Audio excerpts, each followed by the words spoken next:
श्री स्वामी समर्थ. नमस्कार सर्वांना. 1 फेब्रुवारी माघ पौर्णिमा, पुष्य नक्षत्र. माता लक्ष्मीला हा एक नैवेद्य नक्की अर्पण करा, गरिबी कायमची दूर होईल.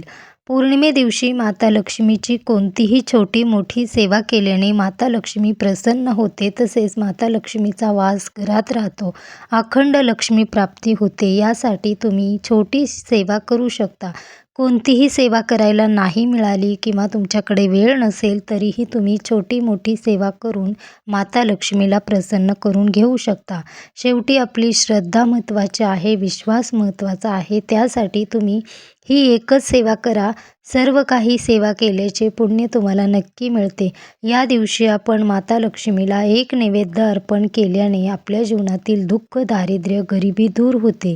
तसेच आपण विष्णुदेवांची, माता लक्ष्मीची पूजा केल्याने, तसेच आपण सेवा केल्याने आपल्या जीवनातील बऱ्याच अशा अडचणी दूर होतात. ही सेवा कोणती आहे, कोणता नैवेद्य अर्पण करायचा आहे ते मी तुम्हाला या व्हिडिओमध्ये सांगणार आहे. व्हिडिओ शेवटपर्यंत नक्की पहा. चॅनलवरती तुम्ही नवीन असाल तर चॅनलला सबस्क्राईब करा. व्हिडिओला एक लाईक करायला विसरू नका. पुष्य नक्षत्र आहे तर या दिवसामध्ये आपण माता लक्ष्मीच्या आवडीचा नैवेद्य अर्पण करायचा आहे. या दिवशी तुम्ही पौर्णिमेच्या दिवशी अंघोळीच्या पाण्यामध्ये थोडेसे गंगाजल टाकून किंवा थोडीशी हळद टाकून अंघोळ करू शकता. या दिवशी आपण कोणतीही सेवा करो, उपाय करा, पण आपल्या जीवनातील दुःख, दारिद्र्य तसेच निगेटिव्हिटी दूर व्हावी यासाठी आपण हे उपाय करत असतो. तर हे उपाय आपण मनापासून करावे. तसेच आपण दुःखामध्ये आहोत किंवा आपल्या मनामध्ये किंवा शरीरामध्ये निगेटिव्हिटी आहे, यासाठी थोडेसे गंगाजल टाकायचे आहे पाण्यामध्ये. त्याचबरोबर थोडीशी चिमूटभर हळद टाकून अंघोळ नक्की करायची आहे. तसेच माता लक्ष्मीची कोणतीही सेवा करा. तुम्हाला जास्त मोठी सेवा करायला जमत नसेल, वेळ नसेल तर खूप साधी सोपी सेवा नक्की करा. या दिवशी माता लक्ष्मीचा फोटो स्वच्छ पुसून, मूर्ती असेल तर मूर्तीला स्वच्छ अभिषेक करायचा आहे. हळदी, कुंकू तसेच लाल फुले अर्पण करायची आहेत. माता लक्ष्मी, विष्णुदेवांची आपण एकत्र पूजा करणार आहोत. त्यासाठी तुम्हाला एक नैवेद्य बनवायचा आहे. हा नैवेद्य तुम्ही नक्की बनवा, कारण आपण घरामध्ये दुसरे कोणताही नैवेद्य नाही बनवला तरीही चालेल. अगदी तुम्ही खूप कमी वेळामध्ये हा नैवेद्य बनवू शकता. वेळ नसेल किंवा बरेच कामं आहेत, सेवा करायला वेळ नसतो किंवा उपाय करायला वेळ नसतो, तर यासाठी आपण छोट्या मोठ्या सेवा करूनही आपल्या जीवनामध्ये दुःख, दारिद्र्य दूर करू शकतो. तसेच माता लक्ष्मी कायम आपल्यासोबत असायला हवी, कायम माता लक्ष्मीची कृपा असावी, कारण माता लक्ष्मीला प्रसन्न करून घेण्यासाठी वर्षानुवर्ष प्रयत्न करतो, पण तरीही आपण प्रयत्न करूनही माता लक्ष्मी प्रसन्न होत नाही. त्यासाठी पौर्णिमे दिवशी हे छोटे मोठे उपाय नक्की करत चला. तसेच सत्यनारायण तुम्ही करत असाल तरीही तुम्ही करू शकता. या दिवशी दिवसभरामध्ये तुम्ही कधीही करू शकता, कारण दिवसभर पौर्णिमा आहे, खूप शुभ दिवस आहे. या दिवसामध्ये आपण पौर्णिमेच्या दिवशी कोणतीही सेवा, उपाय केल्याने आपल्या जीवनातील दुःख, दारिद्र्य दूर होते, संकट दूर होतात, जे काही समस्या आहेत त्या नक्की दूर होतात. त्यासाठी कोणता नैवेद्य आहे ते मी तुम्हाला सांगते. या दिवशी आपण सकाळी लवकर उठायचं आहे. माता लक्ष्मीच्या फोटोची, विष्णुदेवांच्या फोटोची पूजा करायची आहे. विष्णुदेवांचा तुम्ही मंत्रही बोलू शकता 11 वेळा. ओम नमो भगवते वासुदेवाय असा विष्णुदेवांचा मंत्र बोलू शकता. लक्ष्मी माताचा कोणताही मंत्र येत असेल, जय लक्ष्मी माता असा मंत्र बोलला तरीही चालेल, 11 वेळा बोलू शकता. त्याबरोबर तुम्हाला मखाणे असतील घरामध्ये तर तुम्ही मखाण्याची खीर बनवा किंवा तांदळाची खीर बनवा. माता लक्ष्मीला प्रिय आहे तांदळाची खीर किंवा मखाण्याची खीर, प्रसाद बनवायचा आहे.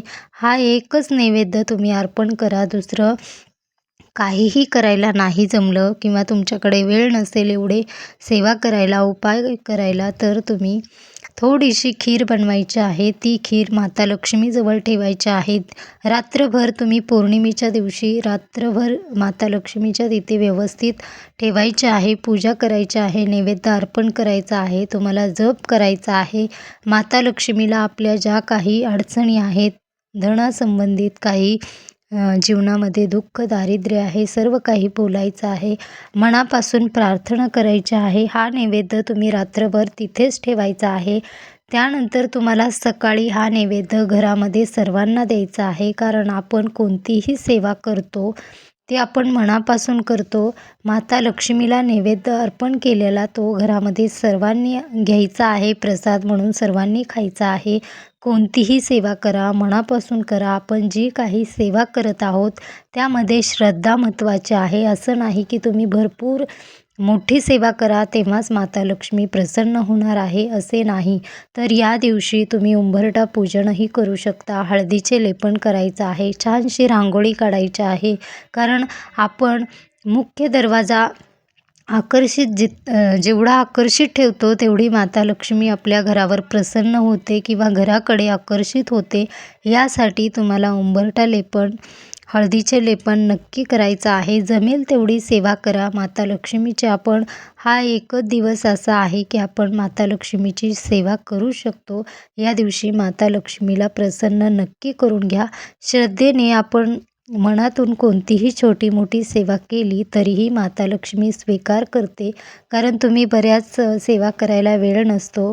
काही कामाने तुम्हाला कामे असतात किंवा वेळ मिळत नाही. त्यासाठी आपण छोटीशी सेवा करूनही माता लक्ष्मीला प्रसन्न करून घेऊ शकता. या दिवशी अंघोळीच्या पाण्यामध्ये थोडेसे गंगाजल टाकून अंघोळ करायला विसरू नका. कारण आपल्या शरीराची शुद्धी होणं, निगेटिव्हिटी दूर होणं हे खूप महत्त्वाचं आहे. यासाठीच थोडीशी हळद किंवा गंगाजल नक्की टाका. घरामध्ये सर्वांनी अंघोळीच्या पाण्यामध्ये थोडीशी हळद, गंगाजल टाकून नक्की अंघोळ करा. उंबरठा लेपनही करा. या दिवशी माता लक्ष्मीची व विष्णुदेवांची कृपा कायम होणार आहे. यासाठी ह्या सेवा, छोट्या मोठ्या सेवा आहेत, या करायला विसरू नका. तसेच आपल्या जीवनातील दुःख